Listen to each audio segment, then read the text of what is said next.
My husband texted me, enjoy poverty. Then doctors discovered who I really am. I was $42 away from starvation when my husband sent the text. He didn't just dump me for a billionaire heiress, he stole my identity to fund their wedding. But then, I collapsed. And when the doctors saw my blood work, they didn't call a nurse. They called the police, the feds, and a legal team representing a $6 billion trust. My name isn't Emma. I'm the girl who vanished 25 years ago, and the man who left me to rot just signed a contract with the family company I now own.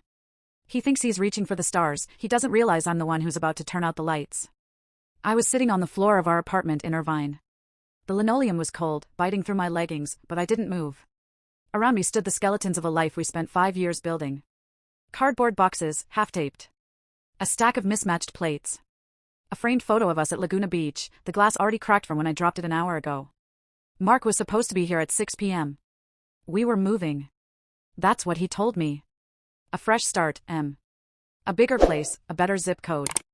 Just let me handle the logistics. I believed him. Why wouldn't I? I had spent 3 years working double shifts at the diner to put him through his MBA. I had sold my mother's only ring to pay for his first bespoke suit because he said image is everything in California. I was his foundation. I was the earth he stood on to reach for the stars. 8 p.m. came. Then 10 o'clock. Then midnight. The silence of the apartment began to feel heavy, like water filling a sinking ship. I called him 32 times. Each one went straight to voicemail. Hi, you've reached Mark, leave a message. His voice sounded so confident in the recording. So certain of himself. I checked his location on my phone.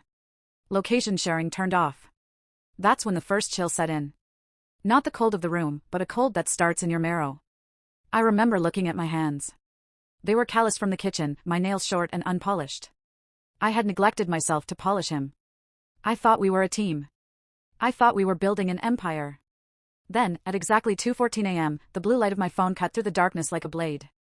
I lunged for it. My heart was thumping against my ribs so hard it hurt. Maybe he'd been in an accident. Maybe he was hurt. I was ready to forgive everything if he was just okay. But as I swiped the screen, the words didn't ask for help. They didn't offer an excuse. I'm not coming back, Emma, I read aloud, my voice sounding like a stranger's in the empty room. Chloe can give me the world. You can only give me debt. Our life was a starter home, and I'm ready for the mansion. I stared at the name. Chloe. Chloe Sterling. The daughter of the man whose firm Mark had just joined as a junior partner. My breath hitched. I waited for the next bubble to pop up. For him to say it was a joke. A mistake. But the 3 dots never appeared. Instead, one final text arrived. A digital slap across the face. Enjoy poverty. I didn't scream. I didn't throw the phone. I just sat there in the dark, surrounded by boxes of things he no longer wanted, in a body he no longer valued. I felt thin. Like I was disappearing. He had taken our savings, my youth, and my pride, and he traded them in for a shiny new model. He wanted me to enjoy poverty? He wanted me to rot in the struggle I had endured to make him a success? Mark forgot one thing about the earth. You can walk on it. You can build on it. But if you try to bury something alive in it, eventually, the earth moves. And everything you built on top of it comes crashing down. There are 2 types of people watching this right now. There are those who have felt that cold vibration at 2 a.m., those who have been discarded like trash by someone they loved. And then, there are those like Mark. If you're a survivor, subscribe to this channel right now.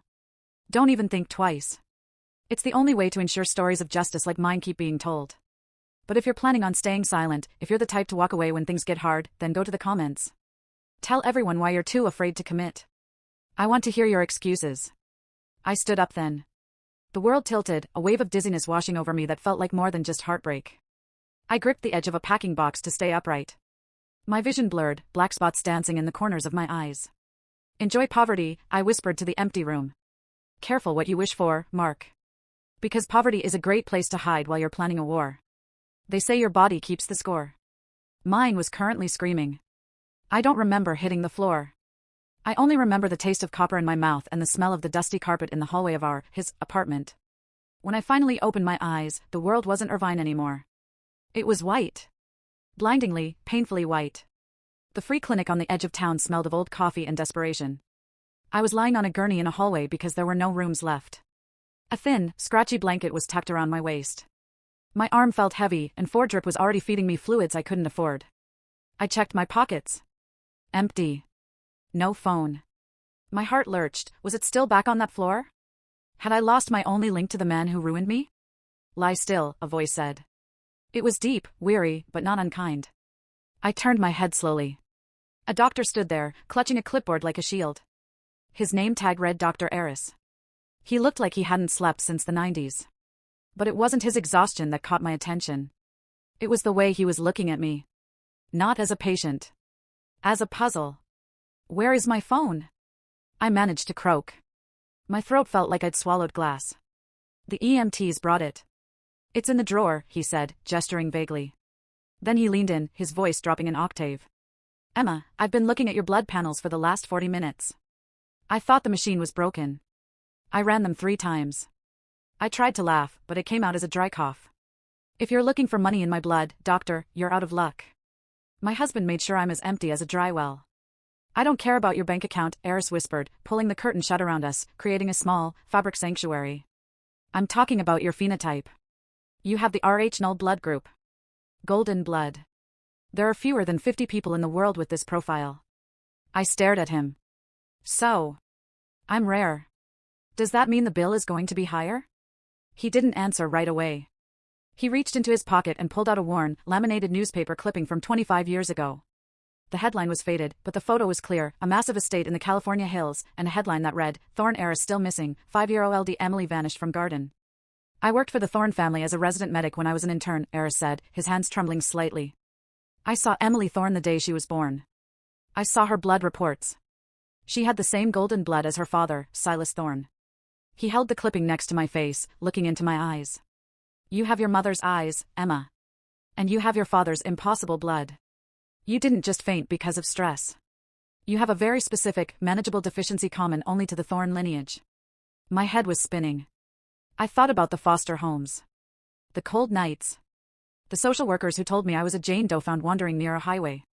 I had spent my whole life believing I was nobody. I had spent 5 years letting Mark treat me like a footnote in his grand biography. If I'm this? Emily Thorne, I whispered, where is my family? Eris looked away. Silas Thorne died 3 years ago. He left his entire pharmaceutical empire in a blind trust, overseen by the state, until a biological heir could be verified through a specific genetic sequence. He looked back at me, a grim smile touching his lips. Emma, that trust is worth $6.4 billion. And according to these results, you don't just own this clinic. You own the hospital group that runs it. And the land it sits on. I felt a cold, sharp clarity wash over me. I thought of Mark. I thought of him clinking glasses with Chloe Sterling right now, thinking he had finally escaped the burden of a poor wife. Doctor, I said, my voice steady for the first time in years. Who else knows about this? Right now? Just me. And the lab tech. Keep it that way, I said, sitting up, ignoring the sting of the 4. I don't want to be Emily Thorne yet. Not until I've finished being the woman Mark left in the dust. He told me to enjoy poverty. I think I'm going to enjoy it for just a little while longer, while I learn how to spend $6 billion on a very specific kind of education. Power isn't a roar. It's a whisper in a room where everyone else is shouting. I sat on the edge of the hospital bed, the golden blood still pulsing through my veins, but now it felt different. It felt like liquid fire. Dr. Eris had stepped out to verify protocol, leaving me alone with my phone. I shouldn't have looked. I told myself to delete the apps, to bury the ghost of Mark before he could haunt me further. But my thumb moved on its own. I opened Instagram. Mark's story was a blur of gold and deep blue. He was at a charity gala at the Sterling estate. The caption read, finally in the room where it happens. No more looking back. There he was, wearing the bespoke suit I had paid for, standing next to Chloe Sterling. She was draped in silk the color of champagne, her hand resting on his arm like she was claiming a prize. She looked effortless. I looked at my own reflection in the darkened phone screen, dark circles under my eyes, hospital gown, skin pale from the fainting spell. I looked like a ghost. He looked like a king. I scrolled further. Chloe had posted a photo of a diamond bracelet. The caption? A gift from M. He told me he finally shed the weight that was holding him down. To new beginnings. The weight. 5 years of my life, my sacrifice, my love, reduced to weight. The door opened. It wasn't Dr. Eris. It was a man in a charcoal suit, carrying a leather briefcase that probably cost more than my car. He didn't look like he belonged in a free clinic.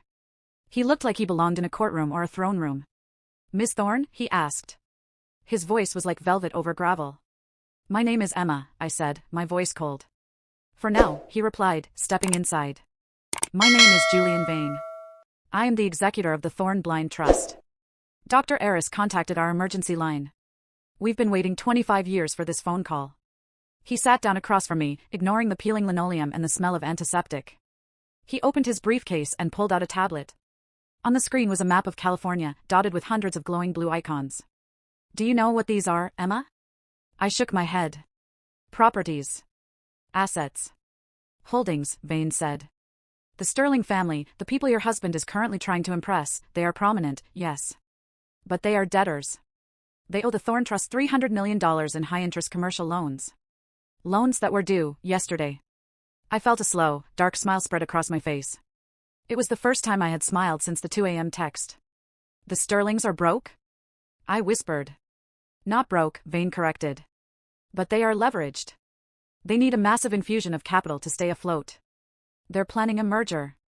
They're hoping the Sterling name will lure in investors before the Thorn Trust calls in the debt. I looked at the photo of Mark and Chloe again. Mark didn't know he was jumping onto a sinking ship. He thought he'd found a lifeboat, but he'd actually found a stone to tie around his neck. And who decides if we call in that debt? I asked. Julian Vane leaned back, his eyes sharp. You do. You are the sole beneficiary. You are the Thorn Trust. I looked at the 4 bruises on my arm. I thought about the text, enjoy poverty. Julian, I said, my voice dropping to a low, dangerous hum. I don't want to call in the debt. Not yet. I want to buy it. I want to buy every cent of Sterling debt and move it into a private shell company. One they can't track. And what do you want to name this company? Vane asked, his pen hovering over the screen. I thought of the boxes in my empty apartment. I thought of the way Mark looked at me like I was nothing. Name it the Weight, I said. Because that's exactly what I'm going to be. A weight so heavy it sinks everything he ever dreamed of. Julian's tablet chimed. He frowned, tapping the screen. It seems your husband is more ambitious than we thought. He just submitted a digital application for a bridge loan through a Sterling subsidiary. He used your name as a co-signer, Emma. He's claiming you have joint assets to guarantee a $5 million credit line. My blood went cold. He wasn't just leaving me. He was setting me up to take the fall when the Sterling empire crumbled. He wanted me to stay in poverty while he used my credit to fund his new life. Let the loan go through, I said. Julian looked up, shocked. Miss Thorne, that's fraud. We can stop him now. We can have him arrested by morning. No, I said, standing up, the dizziness finally gone, replaced by a terrifying focus. If we arrest him now, he's just a criminal. I don't want him in a cell. I want him in a cage of his own making. Let him take the money. Let him build his palace. I want to see how high he can climb, before I show him who owns the ladder. Most people think revenge is a hot, explosive thing. A scream. A shattered glass. A public scene. But true revenge? True revenge is cold. It's surgical. It's the silence that happens right before the floor gives way. I didn't go back to the apartment. I couldn't. Instead, Julian Vane moved me into a safe house, a glass-walled penthouse in Century City that officially belonged to a holding company. From here, I could see the lights of the city. Somewhere out there, in one of those glittering towers, Mark was celebrating his freedom. I spent the first 48 hours staring at a bank of monitors. Julian's team had granted me observer status over Mark's financial footprint. It was a digital map of a betrayal. I watched as he spent the first $50,000 of that fraudulent loan. A down payment on a silver Porsche. A reservation at the Ivy. A shopping spree on Rodeo Drive for Chloe. He was spending money that didn't exist, backed by a name, my name, that he thought was worthless. He's moving fast, Julian said, standing behind me with a cup of black coffee. He's trying to consolidate his position with the Sterlings before they realize he's brought nothing to the table but debt. He thinks I'm still sitting in that empty apartment, I said, my eyes fixed on a transaction for a $12,000 engagement watch. He thinks I'm too broken to check the accounts. Too poor to fight back. The investigator, a woman named Sarah with hair like steel and eyes that saw through everything, dropped a folder on the marble island. You were right about the Sterling merger, Sarah said. They're desperate. But there's a complication. Chloe Sterling isn't just a socialite. She's the face of their new green biotech initiative.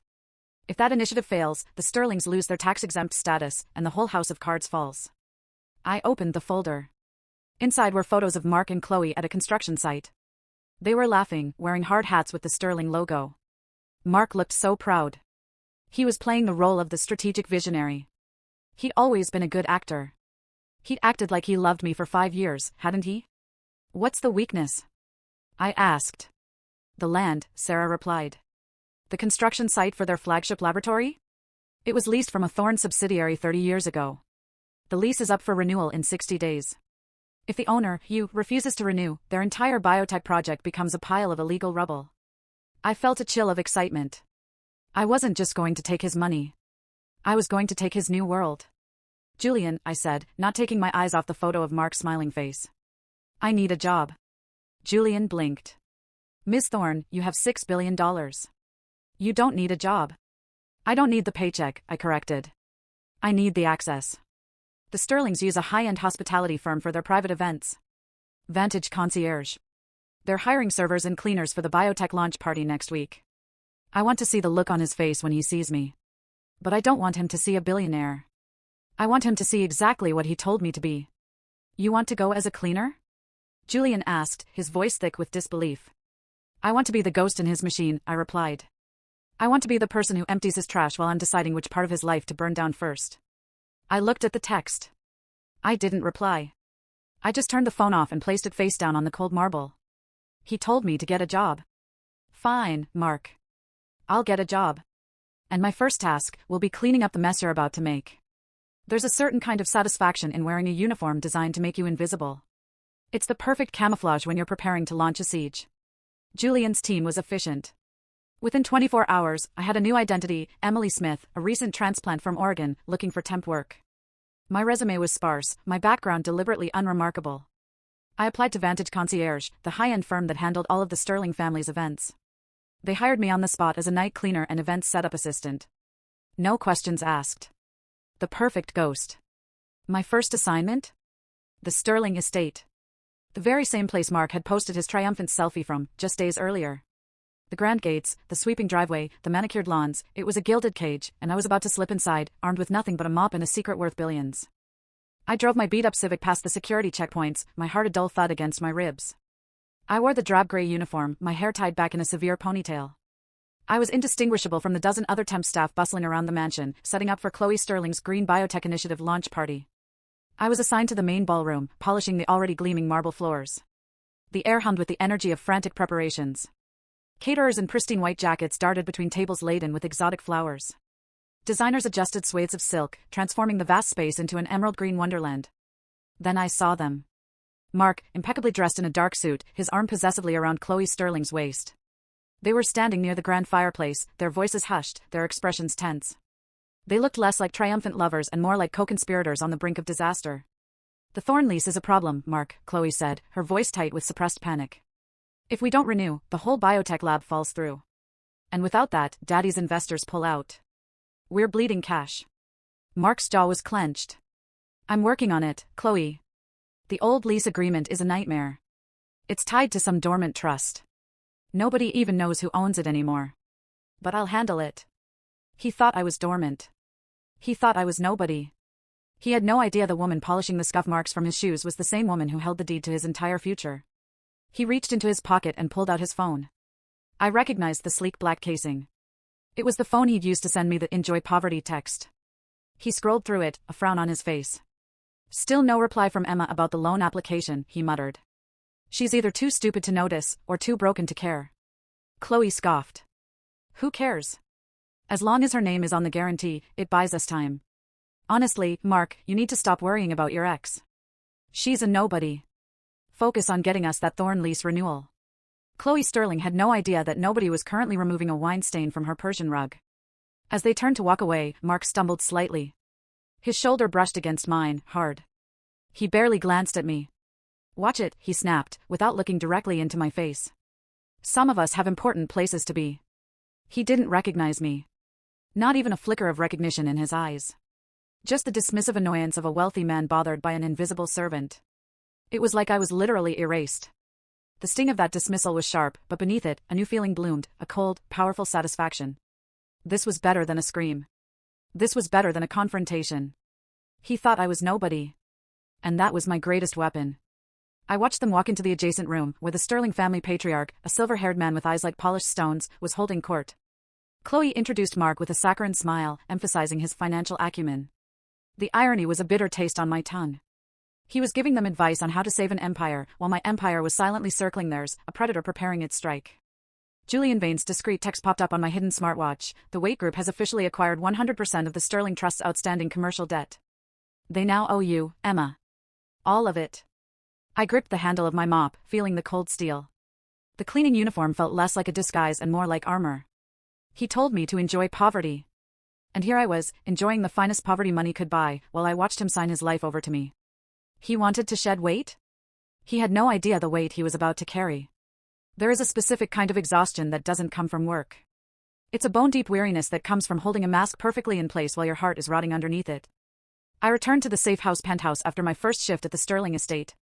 The glass walls offered a panoramic view of the California coastline, a million lights twinkling like fallen stars. But I didn't feel like a billionaire. I felt like a fraud. I walked into the master bathroom, a room larger than my entire old apartment, and stood before the floor-to-ceiling mirror. I was still wearing the gray cleaning uniform. There was a smudge of industrial polish on my cheek. My hands were red and raw from the chemicals. I looked at my reflection and for a second, I didn't see Emma Thorne. I didn't even see Emma the waitress. I saw the girl Mark had described in his text. I saw poverty. I reached out and touched the cold glass. She's a nobody, Chloe had said. And Mark. Mark had agreed with his silence. 5 years. 2,000 nights of sleeping side by side. Sharing dreams, sharing bread, sharing the very air in our lungs. And in 1 week, I had become a smudge on his sleeve he couldn't wait to brush off. I reached into my pocket to pull out my hair tie, but my fingers brushed against something hard and crinkled. I pulled it out. It was a receipt from the diner where I used to work. On the back, in faded blue ink, Mark had written a note 2 years ago. To my beautiful Emma. One day, I'll buy you the world. Just wait for me. I stared at the ink until it blurred. He hadn't bought me the world. He had stolen mine and used it as a down payment for someone else's. The grief hit me then, not as a wave, but as a suffocating weight. I sank to the marble floor, the cold stone pressing against my skin. I didn't cry out. I didn't sob. I just sat there, clutching a piece of trash, feeling the sheer, agonizing irony of my life. I was the wealthiest woman in the state, and I was mourning a man who had forged my signature to steal $5 million. I realized then that revenge isn't a cure for a broken heart. It's just a distraction. You can buy the debt of your enemies, you can dismantle their lives, but you can't buy back the person you were before they betrayed you. I closed my eyes and leaned my head against the tub. I thought about the little girl, Emily Thorne, vanishing from a garden 25 years ago. Had she been happy? Had she felt safe? Or had her life always been a series of disappearances? I froze. The security system hadn't chimed. I stood up, my heart racing, the grief instantly replaced by a sharp, cold adrenaline. I grabbed a heavy glass carafe from the counter. I wasn't the victim on the floor anymore. The door slid open. Julian Vane stepped in, his face illuminated by the moonlight. He looked at me, at the uniform, the receipt in my hand, the tear-streaked dirt on my face. He didn't look away. The first few days are the hardest, Miss Thorne, he said quietly. The transition from being the person who is hurt to the person who holds the knife. It's a lonely path. I don't want to be lonely, Julian, I whispered, my voice thick. I want to be whole. You won't be whole until the truth is out, Julian replied, handing me a fresh file. But there's something you need to see. We did a deep dive into Mark's MBA years. The years you worked double shifts to pay for. I opened the file.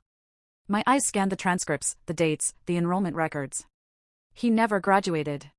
He dropped out in the first semester.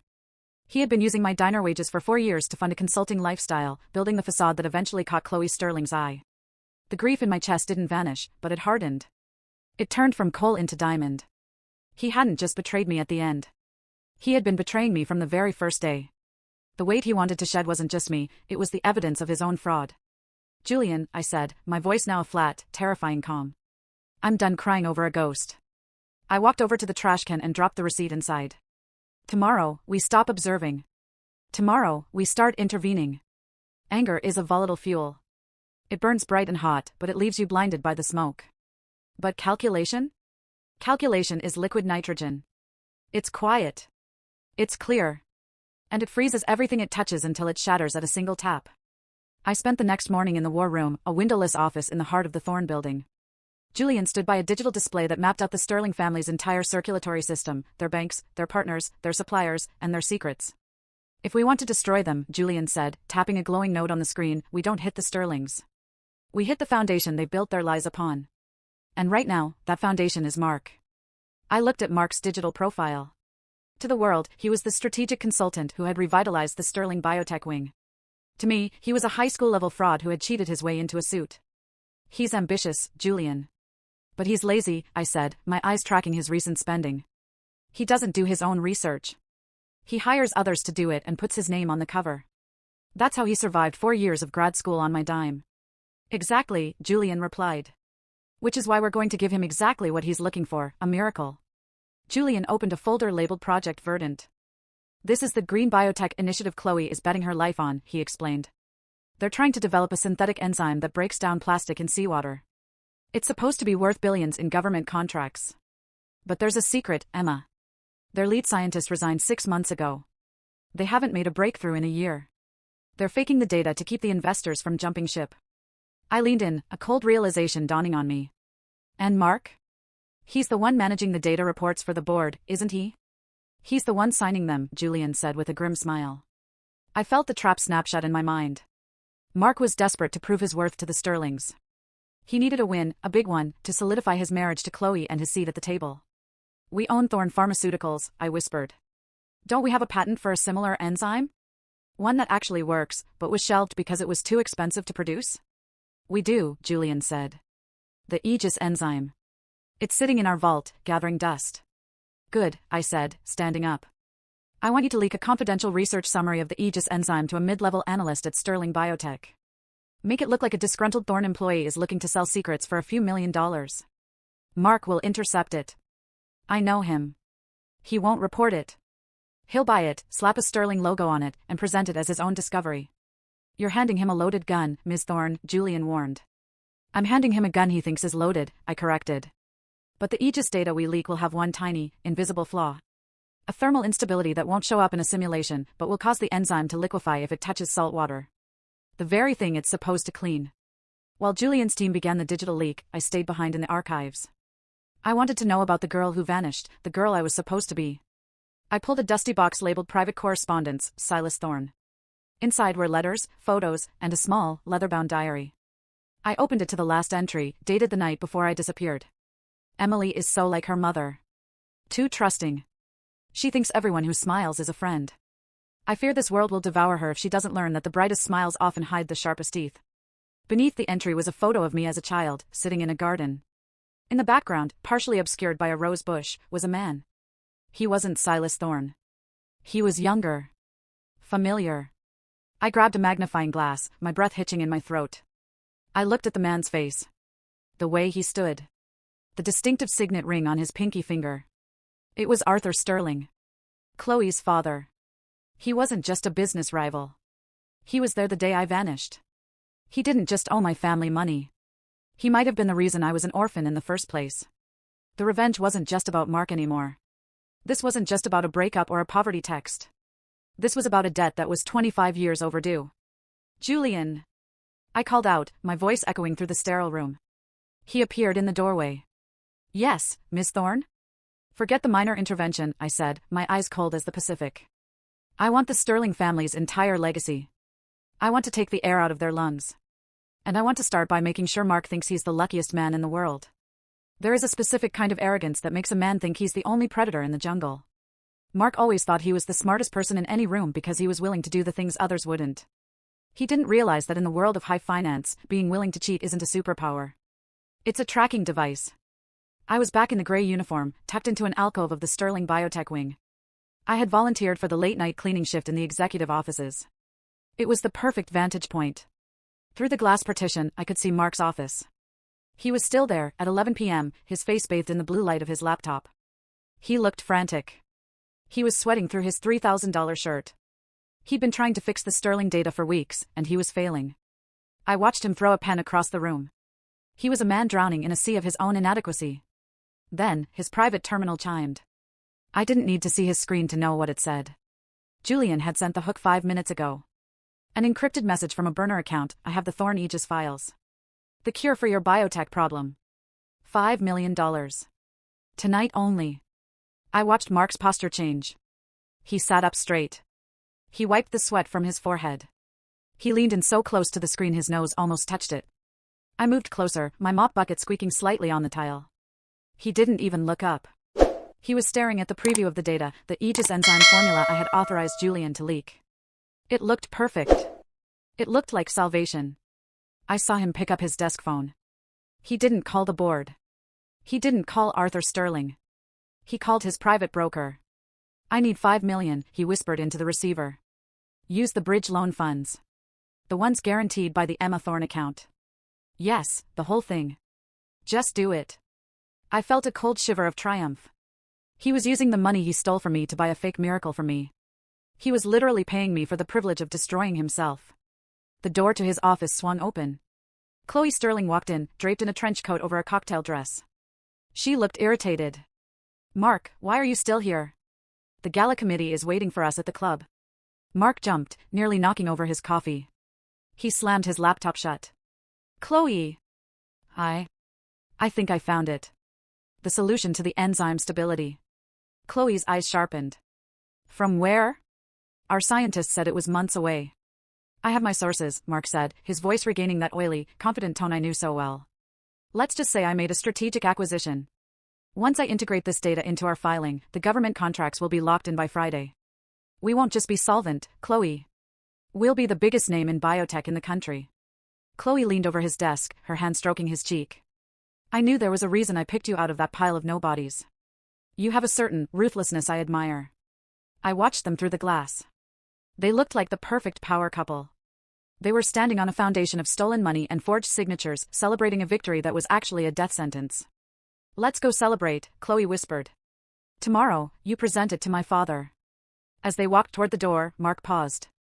He looked toward the glass partition, toward the shadows where I stood with my mop. For a split second, our eyes met. I didn't look away. I didn't hide. But in the dim light, in that uniform, I was just a shape. A ghost of the girl he used to know. Is something wrong? Chloe asked. Nothing, Mark said, shaking his head. Just a trick of the light. I thought I saw something insignificant. He turned off the office light. The room went dark, leaving only the glowing Sterling logo on the wall. I waited until I heard the elevator chime. Then, I pulled out my own phone. Julian, I said into the darkness. The bait is taken. He used the fraudulent loan to pay for the leak. We have the paper trail. We have the theft. And by Friday, we'll have the fallout. Understood, Julian replied. What's the next move? No, I said, looking at the empty chair where Mark had sat. I want to be invited to that presentation. Not as the cleaner. I want to be the Thorne representative who shows up to verify the integrity of the data he's about to steal. Most people think a trap is a single moment. A snap. A lock. But the most effective traps are comfortable. They feel like a soft bed until you realize the covers are made of steel. The strategy had shifted. It was time to stop hiding in the shadows of the janitor's closet and start standing in the periphery of their vision. I couldn't reveal my face to Mark yet, not until the ink was dry on his ruin, but I needed to see how he handled the miracle I'd sold him. I needed to know if he had any conscience left, or if he was as hollow as the formula he'd just bought. Julian arranged for me to attend the preliminary Project Verdant board meeting as a junior consultant from Vane & Associates, the legal firm representing the unknown owners of the Sterling debt. I wore a sharp, charcoal gray power suit, heavy-rimmed glasses, and a chestnut wig that changed my silhouette. I walked into the Sterling boardroom, a glass cathedral overlooking the Pacific. Arthur Sterling sat at the head of the table, his signet ring glinting in the morning sun. Chloe sat to his right. And there was Mark, standing at the head of the table with a laser pointer, looking like he'd finally conquered the world. The Aegis. The Sterling alpha enzyme, Mark began, his voice booming with a false bravado. It's the breakthrough we've been waiting for. By modifying the molecular bridge, we've achieved 99% stability in aqueous environments. He clicked the remote. On the screen, a 3D model of the enzyme rotated. It was beautiful. It was elegant. And it was a lie. I had spent the previous night with Julian's chemists, making sure the stability looked perfect on paper, while knowing it would fall apart the moment it encountered a salinity level higher than a tier. And how did you achieve this, Mark? Arthur Sterling asked, his eyes narrowing. Our lead scientist said this was a 5-year hurdle. Mark didn't blink. I spent the weekend in the lab, sir. I've always had a knack for molecular structures. I saw a pattern the others missed. It's about the weight of the carbon bonds. The weight. He was even using the name of my shell company as a buzzword. The audacity made my skin crawl. He was claiming he'd done the work of 100 PhDs in 48 hours. It's impressive, Chloe purred, looking at her father. It's exactly what the Department of Defense is looking for. We can sign the contract by the end of the week. Arthur Sterling turned his gaze to me. And what does the vain representative think? Since you're the ones holding our temporary credit lines. I cleared my throat. My heart was a drum in my ears, but my voice was as cold as a mountain stream. The data is compelling, Mr. Sterling. However, as the protectors of the trust's interests, we require a live stress test. A small-scale demo for the investors on Friday. Mark's smile faltered for a fraction of a second. A demo? The simulations are conclusive, Ms.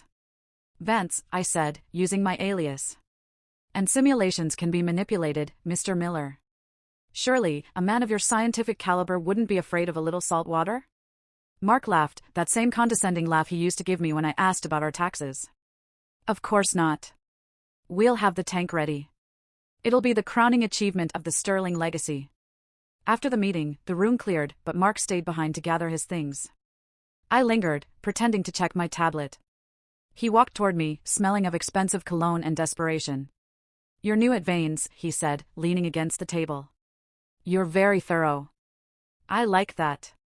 But don't look too hard for flaws where there are none. I'm the future of this company. I looked up at him through my glasses. Up close, I could see the tiny tremors in his hands. He was terrified. He was a man holding a ticking bomb and trying to convince the world it was an heirloom watch. I'm not looking for flaws, Mr. Miller, I said, my voice dropping to a whisper. I'm looking for the truth. Sometimes they look remarkably similar. The truth is for people who can afford it, Mark snapped, his eyes flashing with the same cruelty I'd seen in his final text. And right now, I'm the one writing the checks. I watched him walk out. He didn't know that the account he was writing those checks from was already flagged for fraud. He didn't know that the saltwater demo would be the moment his palace of glass turned back into sand. He was trying to lock in the Sterling name before the truth came out. He was running out of time. Let him, I told Julian as I walked to my car. Let him plan the most expensive wedding California has ever seen. I want the guest list to be full of everyone he's ever lied to. Because a fall is only a tragedy if there's no one there to see it. If there's an audience, it's a performance. There is a law in chemistry called Le Chatelier's principle. It states that if you apply stress to a system in equilibrium, the system will shift to counteract that stress. Mark thought he was the stress. He didn't realize he was the system, and I was the force about to crush him. Friday arrived. The Sterling Biotech Lab was transformed into a theater of glass and chrome. 30 of California's most powerful investors stood around a 1,000-gallon tank of simulated seawater. In the center of the room, a single vial of the Sterling Alpha enzyme sat on a velvet pedestal, glowing under a spotlight. Mark stood beside the tank, looking radiant. He had Chloe on one arm and Arthur Sterling on the other. He had spent the morning bragging to the press about saving the oceans. I stood in the back, the Vance persona firmly in place. Julian Vane leaned toward me. The lab results from his physical came in this morning, Emma. He used your Emma Thorne insurance profile to cover a secret surgery prep at the Sterling private wing. Surgery prep? I whispered. Mark has a degenerative kidney condition, Julian said, his voice flat. He's been hiding it. He needs a donor. And according to the records he forged, he's listed you as his primary, willing donor. He was planning to use the golden blood connection once he figured out who you were to force a transplant. I felt a surge of nausea. He hadn't just stolen my money. He had been eyeing my very organs like spare parts for his failing machine. Ladies and gentlemen, Mark's voice boomed, cutting through my thoughts. Witness the end of the plastic crisis. He picked up the vial. With a flourish, he poured the shimmering liquid into the saltwater tank. For the first 10 seconds, it was magic. The water turned a brilliant, clear blue. The plastic pellets at the bottom began to dissolve. The investors gasped. Chloe clapped, her eyes shining with greed. Then, the shift. A tiny bubble formed at the surface. Then another. The brilliant blue began to turn a murky, sickly gray. The Aegis formula, the one I had corrupted, was reacting to the salt. The thermal instability I'd planted was triggering a chain reaction. What's happening? Arthur Sterling demanded, his voice dropping to a low growl. It's just the initial integration, Mark stammered, his face going pale. Just give it a moment. But the moment didn't come. The gray turned to a thick, oily black. The plastic didn't just dissolve, it fused into a toxic, smoking sludge. A foul, sulfuric smell began to fill the sterile room. The glass of the tank began to hiss as the pH levels went off the charts. Crack. A hairline fracture appeared in the reinforced glass. The investors scrambled back, shouting. "Mark!" Chloe screamed. "Fix it!" Mark was frozen. He looked at the smoking black mess, his hands shaking so violently he dropped the empty vial. It shattered at his feet. I don't understand," Mark whispered. "The data, the patterns." "The patterns were stolen, Mr. Miller," I said, stepping out of the shadows. I didn't use the Vance voice. I used my own. I took off the glasses. I pulled the wig from my head, letting my natural hair fall. I stepped into the light, right in front of the leaking, toxic tank. Mark's eyes went wide. He looked at me, then at the smoking sludge, then back to me. "Emma? What? Why are you wearing a suit? How did you get in here?" "I didn't get in, Mark," I said, my voice projecting through the silent room. "I own this room. I own the formula you just poured into that tank. And I own the $5 million you stole from the Thorne Trust to buy it." Arthur Sterling stepped forward, his face a mask of fury. "Who is this woman?" "She's nobody," Mark shrieked, his voice cracking. "She's my ex-wife. She's a waitress." "Actually," Julian Vane said, stepping forward with a team of federal agents who had been waiting in the hall. "She is Emma Thorne, the sole heir to the Thorne Empire. And she is here to discuss the 5 counts of wire fraud, identity theft, and corporate espionage Mr. Miller committed this week." The room exploded. Federal agents moved in. The investors fled.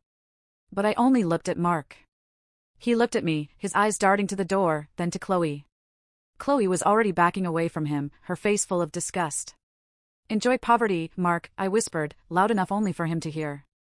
But the twist wasn't over. As the agents grabbed Mark's arms, he collapsed. Not from fear, but from the kidney failure he'd been trying to hide. "Emma," he wheezed, looking at me with a desperate, terrifying hope. You have the blood. You're the only one who can save me. You have to. We're still married." I looked down at the man who had tried to bury me. I thought about the surgery he had planned for me without my consent. "We were married, Mark," I said, turning my back on him. "But I think I've given you enough of my life already." I watched him go. The man who wanted the world had ended up on a gurney, losing everything. But as I turned to leave, Arthur Sterling didn't look at Mark. He looked at me. "You have your father's stubbornness, Emily," he said, his voice a low chill. "But Silas didn't tell you everything. You think this is over? You've just inherited a war you don't know the rules of. When a mountain falls, it doesn't happen all at once. It starts with a single pebble. Then a crack. Then the sound of the earth realizing it can no longer hold the weight. Mark was the pebble. Now, I was the earthquake. Mark was in a secure wing of the hospital, under guard and awaiting both a transplant and a trial. He was no longer my concern. My focus had shifted to the man who had stood in the garden 25 years ago. Arthur Sterling. I sat in the Thorne boardroom, surrounded by a new team. Not janitors. Not temps. These were the vultures, top-tier forensic accountants and acquisition specialists. On the center table sat the Sterling family tree, reimagined as a map of vulnerabilities. "Arthur Sterling thinks he's a king," I said, my voice steady and low. "But every king needs a castle. And every castle is built on land someone else owns." Julian stepped forward, sliding a digital map across the table. The Sterling Heights estate. Their family home for 3 generations. It's where Arthur is currently hiding Chloe and their legal team. "And?" I prompted. And Julian smiled. "It turns out the estate was used as collateral for a private loan Arthur took out 10 years ago to cover a failed expansion in Macau. That loan was packaged into a bundle of toxic assets. Assets that the Waite Group, your group, Emma, purchased 48 hours ago." I felt a cold surge of power. I wasn't just taking their business. I was taking their beds. I was taking the walls that saw me disappear as a child. "Issue the notice," I commanded. "Not in a week. Not tomorrow. Now. I want the Sterling family served with an eviction notice before the sun sets." "On what grounds?" a lawyer asked. "Breach of contract," I replied. The loan agreement stipulated that the property must be maintained to specific environmental standards. The toxic sludge Mark just created in their biotech lab? It leaked into the local groundwater. The estate is now an environmental liability. By the letter of the law, the collateral is forfeit. My private phone buzzed. An unknown number. I knew who it was before I answered. Emma? Is this Emma? Chloe's voice was unrecognizable. The polished, socialite veneer was gone, replaced by a jagged, breathless panic. It's Emma Thorne, I said. Listen to me, Chloe hissed. Mark is a monster. He lied to us too. My father, he's losing his mind. He's burning files in the library. He said something about your parents. Something about a deal that went wrong. My heart skipped. What deal, Chloe? I don't know. He won't tell me. But he has a safe. A floor safe in the study. He said if the Thorne girl ever came back, he'd burn the contents before she could see the truth. I looked at the clock. The eviction team was 10 minutes away from their gates. Chloe, I said, if you want to survive what's coming, get out of that house. Now. Don't take anything but your phone. If you're still there when my people arrive, you're just another asset to be liquidated. I hung up. I didn't care about Chloe. But I cared about that safe. Julian, change of plans, I said, standing up and grabbing my coat. The eviction isn't just a legal move. It's a distraction. I'm going to the estate. I need to be in that study before Arthur realizes the fire he's starting is going to consume him, too. Mark told me to enjoy poverty. Arthur tried to erase my existence. They both underestimated one thing: a woman who has lost everything has nothing left to fear. And a woman with $6 billion and a grudge? She doesn't just seek justice. She seeks a total eclipse. There is a terrifying beauty in watching a dynasty burn.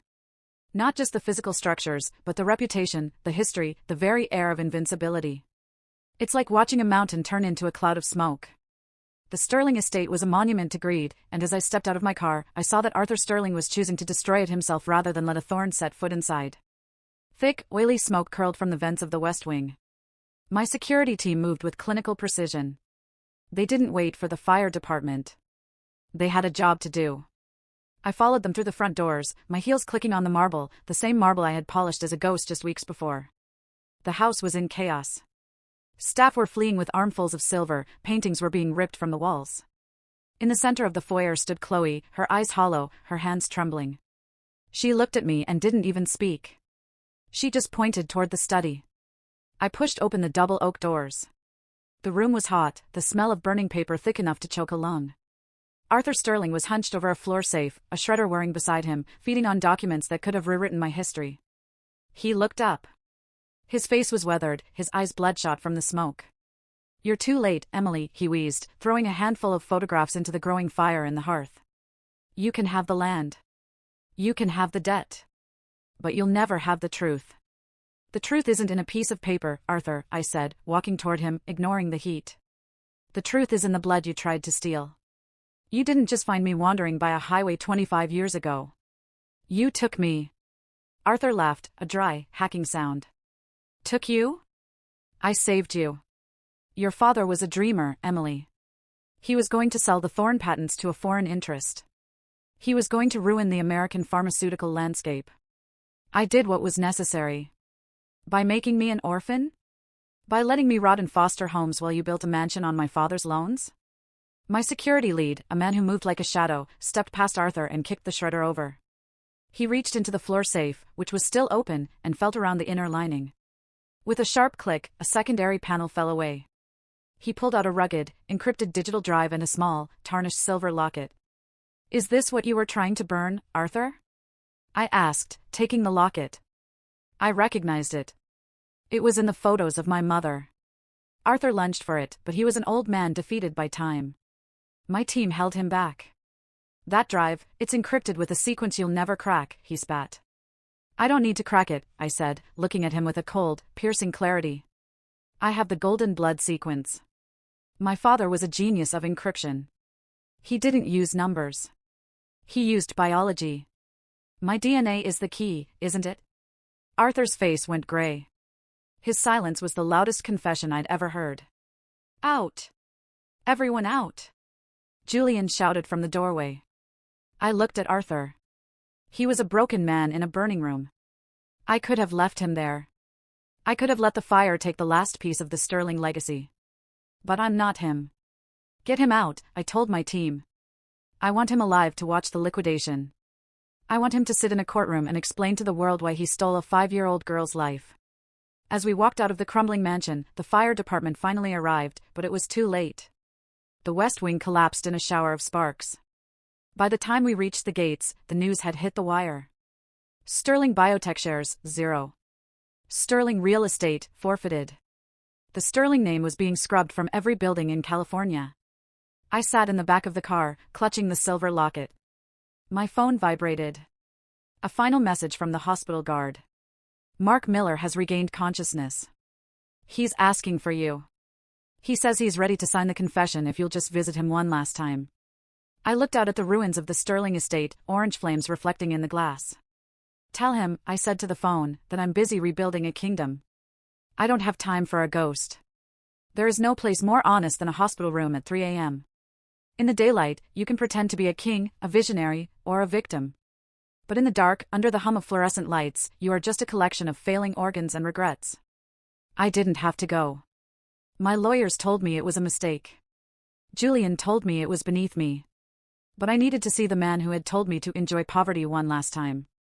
I needed to see him not from the floor of a studio apartment, but from the height of the throne he tried to steal. I walked into the secure recovery wing of the hospital. Mark was there, tethered to a dialysis machine. The silver-tongued climber was gone. In his place was a pale, shrunken man with yellowing eyes and trembling hands. He looked like a sketch of himself that someone had tried to erase. Soft tone, he didn't see me walk in at first. He was staring at a small television mounted to the wall. It was a news loop showing the ruins of the Sterling estate. The headline scrolled across the bottom, Sterling assets seized, Mark Miller charged with grand larceny. It's a long way down, isn't it, Mark? I said. He flinched, his head snapping toward me. For a second, a spark of the old Mark returned, that desperate, manipulative hunger. Emma, he wheezed, reaching out a hand that was hooked to an 4. You came. I knew you'd come. You were always the only one who actually cared. I didn't come because I care, I said, staying near the door. I wouldn't step into the circle of his shadow. I came to see if you finally understood. I was doing it for us, he lied. The lie was so habitual it came out like a reflex. I was going to get the money and then come back for you. I was going to give you a life you deserved. Chloe was she was a means to an end. I felt a cold laugh bubble up in my chest. You used my name to forge a $5 million loan. You planned to harvest my kidney like a part from a car. You told me to enjoy poverty while you drank champagne on a yacht bought with my father's legacy. I walked to the foot of his bed and looked at the chart. Stage 4 renal failure. No compatible donors found. The doctors tell me you're looking for a match, I said. And you know that the golden blood I carry is the only thing that can bridge the gap for a rare case like yours. Mark's eyes filled with a terrifying, pathetic hope. Please, Emma. I'll sign everything. I'll tell the police Arthur forced me. I'll be whoever you want me to be. Just, don't let me die in here. I leaned in, my voice dropping to a whisper that cut through the hiss of the ventilator. Do you remember the night you sent that text, Mark? The night you told me I was weight? I was stressed, I didn't mean. I was pregnant, I said. I went to that clinic because I was fainting from the early stages of a pregnancy that my body couldn't sustain because of the stress you put me through. I lost that child the same night I found out I was a thorn. Mark's mouth hung open. No sound came out. The strategic visionary finally had nothing to say. So when you asked me for a piece of my body to save yours, I continued, my voice hardening into a blade of ice, remember that you've already taken enough from me. You wanted me to enjoy poverty? I did. I enjoyed the poverty of your soul. And now, you get to enjoy the poverty of your future. I pulled a legal document from my bag and dropped it on his lap. That's a full confession. If you sign it, I'll ensure you spend your remaining time in a medical facility rather than a standard cell. If you don't, the state will move you to the infirmary at San Quentin by morning. He signed it. His hand shook so much the M was just a jagged line, but it was done. He was no longer a player in this game. He was a footnote. As I walked out, he called my name one last time. It was a pathetic, high-pitched sound. Emma. Who are you? Who are you really? I paused at the glass door and looked back. "I'm the wait," I said. I left the room and didn't look back. I had one more confrontation left. Arthur Sterling was waiting in a holding cell, and he had the one thing Mark never had, the truth about how I became an orphan. Secrets are like radiation. You can't see them, you can't smell them, but if you sit with them long enough, they'll kill you from the inside out. Arthur Sterling had lived with his secrets for 25 years. He thought he'd built a lead-lined life, but he forgot that radiation always leaks. I walked into the interrogation room at the Federal Plaza. Arthur Sterling sat across from me, stripped of his silk tie and his dignity. He was wearing an orange jumpsuit that made him look like a shriveled orange peel. But even in a cage, his eyes remained sharp. He still believed he had one card left to play. "The drive, Emily," he said, his voice a dry rasp. "You have it, don't you? But you can't open it. My technician spent 2 decades trying to bypass the biolock. It's a dead piece of silicon without the sequence." I placed the rugged drive on the table between us. Beside it, I placed a small, sterile lancet. "You're right, Arthur. My father didn't trust numbers. He knew that people can be tortured for codes. They can be blackmailed for passwords. But you can't fake the frequency of the Thorn bloodline." Arthur leaned forward, a sick smile twisting his lips. "Do you think you're the hero of this story? Your father was a coward. He knew I was coming for the patents. He knew the Sterling family needed those formulas to survive the market crash of '99. He didn't fight me. He gave you to me." I felt the air leave my lungs. "You're lying." "Am I?" He knew that if I had the heiress, I wouldn't burn the kingdom. He traded his daughter for a head start to run. He left you in that garden, Emily. I didn't take you. I found you waiting for a father who was already halfway to the border. The world tilted. The image of the man in the garden, the photo in the archives, everything shifted. Was my entire revenge based on a lie? Was I reclaiming a legacy from a man who had discarded me first? I looked at the drive. If Arthur was right, the truth was inside. If he was wrong, he was just trying to destroy my spirit one last time. "There's only one way to know," I whispered. I took the lancet and pricked the tip of my finger.